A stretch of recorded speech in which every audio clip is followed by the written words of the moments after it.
10 years ago, I lost Josiah, the love of my life. Cancer. One hell of a disease, huh? He fought hard though. Never gave up until the last moment. I was with him when he died, holding his hands as he took his final breath. Doctors came in then, rushed him away, tried in vain to bring him back. No use. The disease had ravaged his body too much for too long. He passed away quietly in peace. I'm tired. Just let me rest, okay? He said, his official final moments. At least that's what I told everyone. The benefit of being alone in a room with a dying man is that once they pass, whatever you say happened might as well be the truth. Heck, you're the only reliable source after all. But his true last moments were something I figured would be best if only I knew. He would serve his family well to not hear the truth. But right now, I don't think it matters too much. On his deathbed, he looked at me and smiled.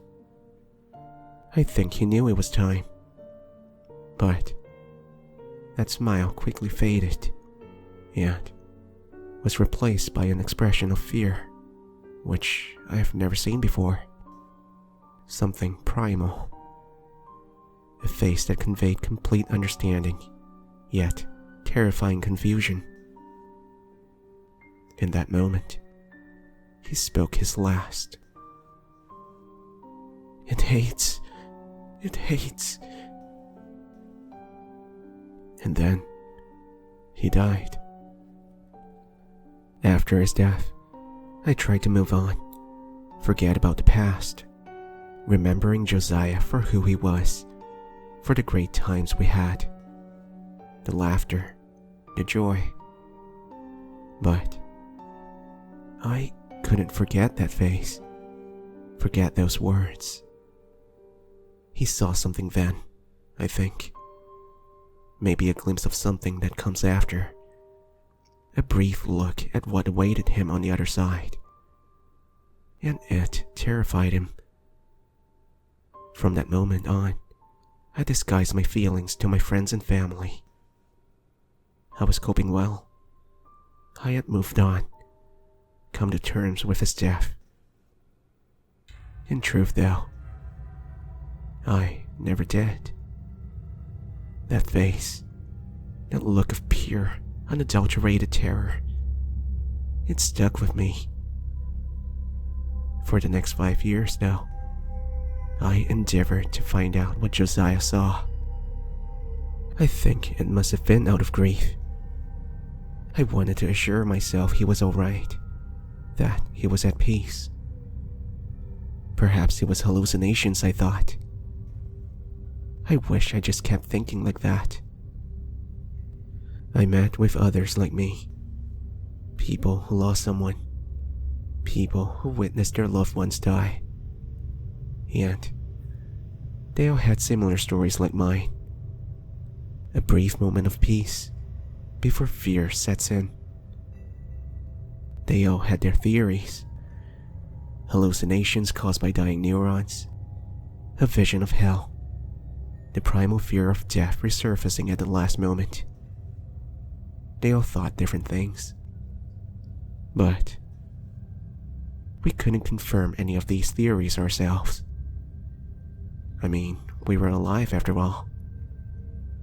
One of us, Sharon, I think, brought up about people who died and were brought back to life. You know, when someone's heart stops, but the doctors start it back up again before the brain fully dies. Stuff like that. She suggested we look for someone who had gone through that experience and see if they would share anything. So, we put an ad out in the paper. Yeah, weird. Just imagine reading on a newspaper to find a request to find people who were briefly dead. But we were all grief-stricken and desperate, and it seemed logical to us. We figured we wouldn't actually find anyone this way. We were right at first. We got a few people coming to us with prank stories, getting their sick laughs out of us. Occasionally, a priest would respond to our inquiry, try to tell us about the good word of God and the paradise that awaited the true believers after death. We, of course, didn't entertain these people for long. But one day, someone actually came and actually said he knew something. Tobias Smith was his name, a 72-year-old veteran from Vietnam who suffered a stroke which nearly killed him.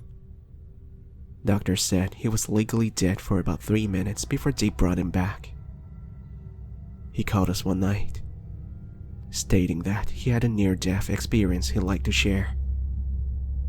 We invited him to meet with us in person, of course, and he agreed. Tobias told us to come down to an old church, so we did. When we got there, however, we didn't get the answers we wanted to hear. "Sit down,"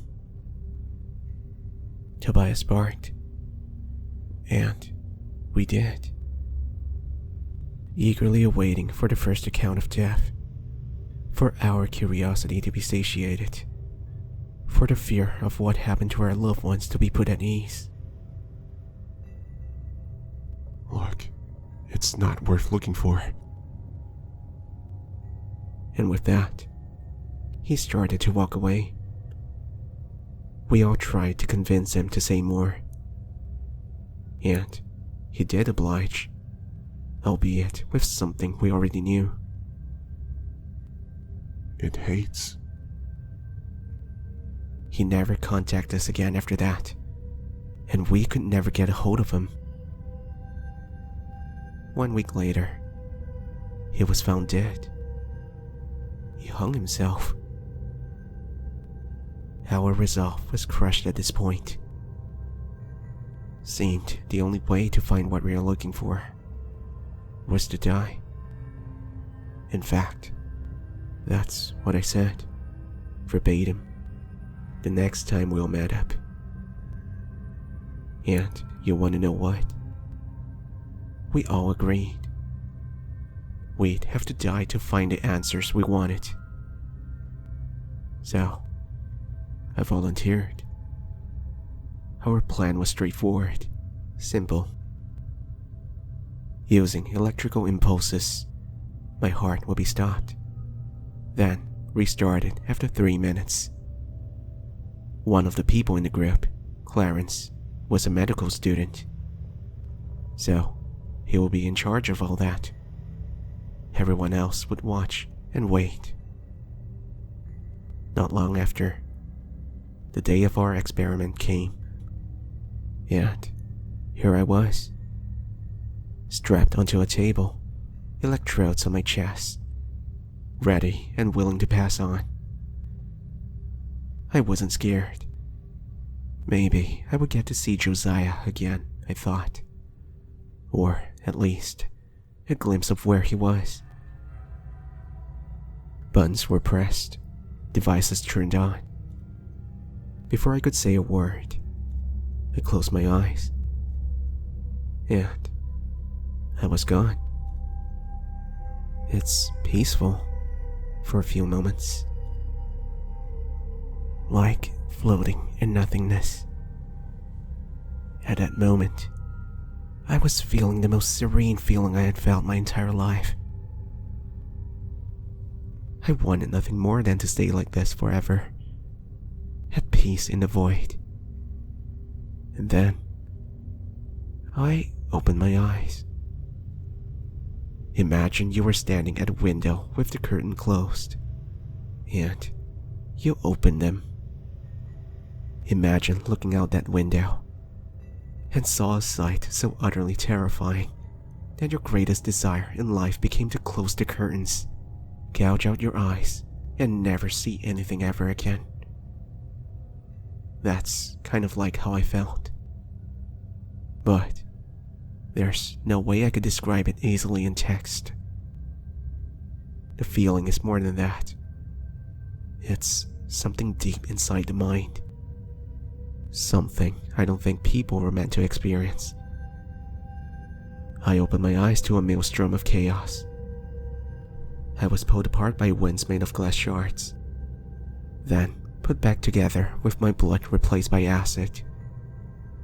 I was thrown onto a field of spikes made of salt and left to rot for trillions of years. Vultures ate my bones and recounted to me the worst moments of my life. My eyes were turned inside out so that I could see my own pain. I was given every disease possible, and then nailed to the walls of a fortress made of blood. I don't exactly know if these things actually happened, or if I was just told to feel like they were. By whom? Beats me. Throughout all of this, though, I could see it. Something was watching. It had an eye, looking down on me from the sky.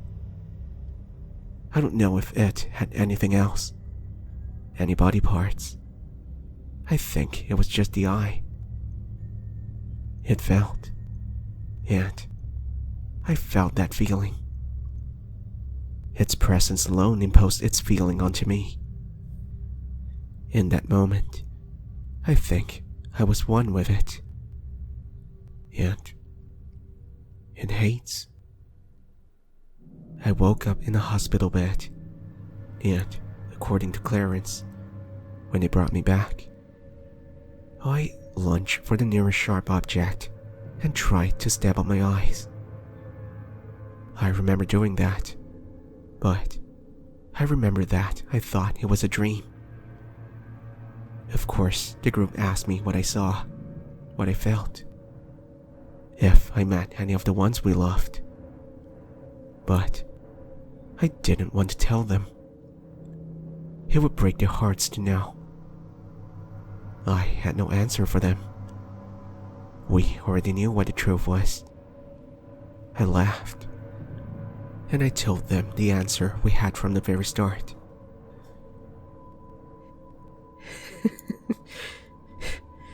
It hates. I never spoke to any of them ever again. They got their answers, and I got what I wanted out of them. Closure. I knew the fate of Josiah, my love. I knew the fate of everyone we had lost, and also everyone we had yet to lose. My heart was at peace, at least knowing what they all saw, what they will see. I was also sad and afraid, of course, but the fact that this fate was inevitable eased my mind. No point in fighting against destiny, I guess. I proceed to live my hollow life, pretending to have never seen what I saw. I'm pretty good at hiding things, if you haven't noticed. But now, I'm writing this on my deathbed. Terminal lung cancer. One heck of a disease, isn't it? I've instructed a close friend of mine to post this once I passed on. If you're reading this, it means I'm gone. And she fulfilled her promises. I bet I can guess what you're thinking now. Why do I write this? Why do I share this with strangers on the internet? To tell you the truth, I don't know. I just felt like I had to tell someone what I've seen. Had to warn people. Maybe someone who knows more than me can learn how to avoid all this. Or not. Who knows? Anyway, I'm out of time. I can see it now. Faintly. Its eyes is watching me, waiting for me to lose my grip on life. I think I'm going to pass soon. To tell you the truth, I'm scared. I don't want to go back to that place. But I'm too weak to fight now. Part of me wants to deny that it's real. Part of me wants to think that I can just keep my eyes closed. That I can float in that peaceful place I was in before. But part of me knows that's impossible. My eyes are already opened, and I can't close them again. Once you know the truth, you can never forget it. Something waits for us after death, and it hates